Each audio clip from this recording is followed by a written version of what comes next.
Yeah. The guitar did save my life.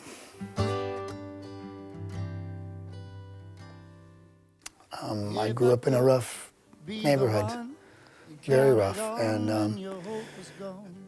to the point where I didn't really like school much growing up because I was for fear of getting beat up or hurt. At 4 years old, somebody got shot and killed at the end of my street, and they threw the gun in the ivy of my mother's house, and we had to lay on the floor because there was gunfire in the neighborhood. So from an early age, and my father and my mom got divorced when I was 4 years old. So Dad wasn't always around, and I would go to Grandma's house. But my dad would sit on the couch. I remember to this day, you know, the earliest recollections of my father are of him sitting on the couch playing a guitar that he had velvet, blue velvet, put on his guitar to match my mother's couch. And he played that damn guitar, and he would play like old George Jones and Merle Haggard and Waylon Jennings and Willie Nelson and, you know, Farron Young, like all these classic great country artists. And my mother didn't read music, but she would light all the candles in the house and sit and play music and just make things up. My dad knew songs he didn't write, and my mother, she would make things up. So there was an element of learning how to play, and there was an element of staying creative. And my dad gave me my first guitar in the Christmas time of '73. He gave me his guitar and bought himself a Martin. And I still have that Martin. When he died, I got the guitar. He gave it to me. And yeah, when I got that first guitar from him, I didn't want to let it go. Like it was my refuge. It was my thing to go to. It made me not afraid because I had something that was my own that I could create. I could drum something up. I could, you know, dig into the dirt and pull out a plant, you know. And that was what the guitar and singing meant to me because I was in choir and my dad sang, and my family could sing. They weren't professional singers, but they were good singers. And so I heard harmony, and I was in choir and all that. And as soon as I started carrying that guitar to school, people stopped fighting me and stealing my skateboard or beating me up or whatever. And I went and bought a suit, and I got a job in an Italian restaurant, playing and singing at the Italian restaurant. And I knew this is what I want to do. I made people smile. People would put money in a little jar for me, you know, and I could sing my songs about my life and about my thing and learn other people's music and learn how to write songs and share that. And to me, that was the essence of being alive. And I figured out a way to stop getting my ass kicked. So it worked. Yeah. So. Our star should shine. It'll be all in good time. I've worked with a lot of famous country singers, or, you know, some that were not so famous, but two big ones, Waylon Jennings and Dina Carter. And I love the music. And I love all kinds of music. I don't see the lines so much. The industry creates lines because they want to market things. You know, they want more candy bars in the candy bar section. You know what I mean? That's how it works. That's how the industry works. They want to know how to brand you and sell you, where music is a universal language to me. And, you know, so I love country, I love blues, I love rock, I love all, you know, when I was young I wanted to be David Bowie, and then but I still knew about Willie Nelson and Waylon Jennings and Hank Williams. And so my dad got cancer when I was 38, and I moved back from Nashville to see him through his sickness. And I watched it go from the beginning to the end in 6 months. He was big and strong, and then skinny and feeble, and then gone in my hands. So fast forward to the hospital room we knew he was going to go the next day. So I brought my old, I have a National Dobro, 1932, beautiful guitar. And I brought it to the side of his bed, and I sat and played it and for him, and I was singing I'm So Lonesome I Could Cry, because that was one of the first songs that he taught me how to play. And it's such a beautiful lyric, you know. You know, you hear that lonesome whippoorwill, he sounds too blue to fly. That means he's lost the will to live. I'm so lonesome I could cry. So I wanted to sing this to my father, you know, because that was my favorite song that he sang me, you know. And in the middle of the song, I'll be damned, he was such a, oh, he was like, I take after him in many ways. He grabs my arm, and he stops me, and he goes, he looks up, and he goes, blues. That was the last thing he said to me. And the next day he died. So I followed that, you know. Didn't mean I have to give up country, but, you know, I went pretty far, and, you know, I had Waylon Jennings managing me as an artist. Got a record deal, I got, you know, Keith Urban was already signed, and, you know, they were taking me to meetings with people in Nashville, because I lived in Nashville for a while, and they're like, you know, have you heard of Keith Urban? You're a little too bluesy for country. And I'm like, ah, man, this isn't working, like, it's not working. And that was before he died, you know. So I was in this mode of wanting to impress my father. But really, it's about trusting your instincts. That's what he did to become the man he was, because his father wasn't around. And when I was very young, he wasn't either.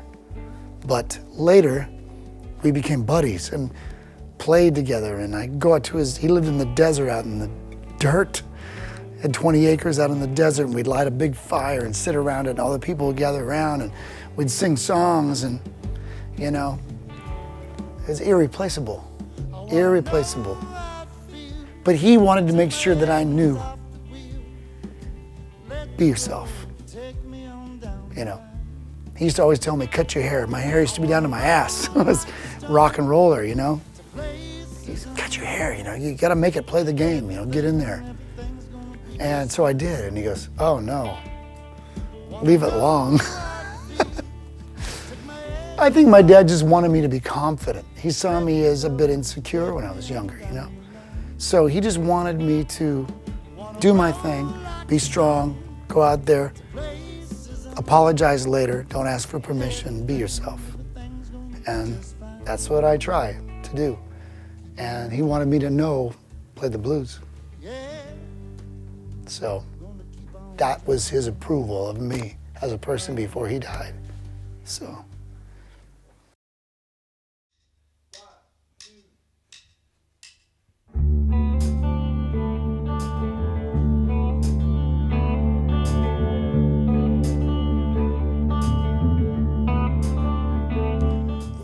My first demos coming up were on 2-inch.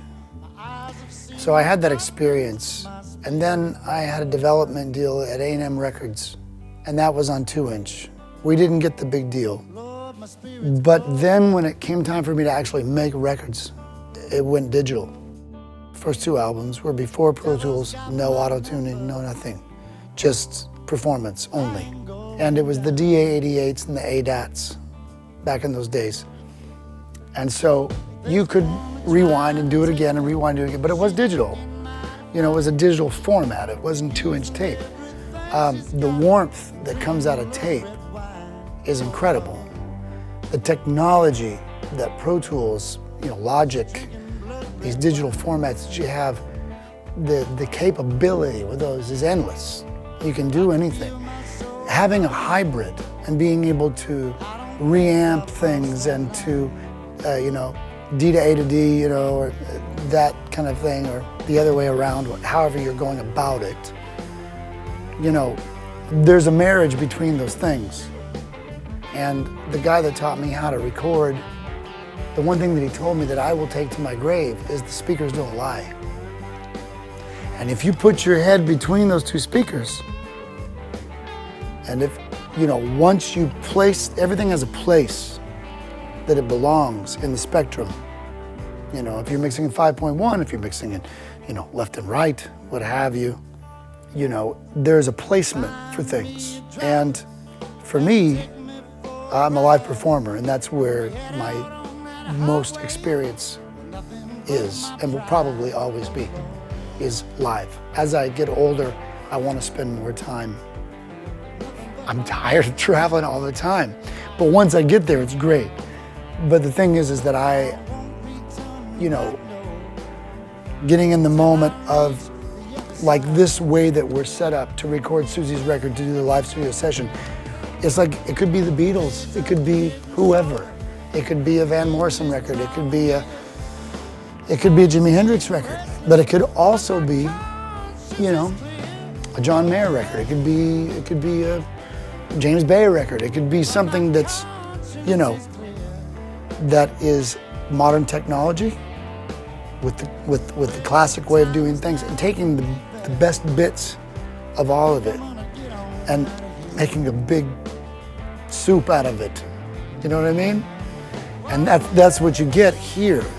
That's what I respect about your approach, is that you know, I was watching tonight and I'm going, man, this guy is not missing, like, he's not going, well, we should have got more photos. We should have got better videotape. We should have, you know, done it on digital. We got the analog, but we didn't save it to digital.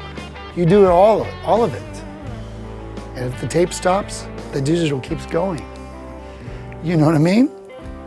You know, I look at the photos that you're sharing on your social media, which I abhor, actually. I'm not a big social media person, but I know how important it is. You actually put out photos that's capturing essence, not like, it doesn't have to be this commercial, you know, here I am and behind, you know, my guitar and giving that special look. You're capturing essence. That's the real stuff, you know, that's the stuff that makes people dig inside. That's hopefully the school that I'll always be a part of. I need to keep learning about the new thing, but I don't ever want to let go of the old thing. And that's what 2-inch tape is, that's what good mics are, that's what's knowing what doesn't work and what does work. You know, and going for the thing. As Jerry called it, stuff. You gotta get the stuff. You know, that's important.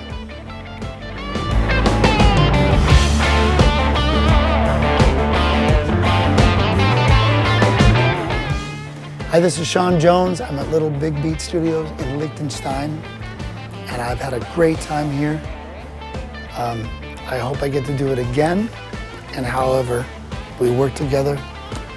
It's an amazing place, and you have to come experience it. If you're a musician, I highly recommend coming and recording here, because you will get exactly what you set out to achieve. You're treated very respectfully, and they have all the best gear, and open hearts and open minds. And I love it here. So I'm very thankful to be here and do what we did. Thank you.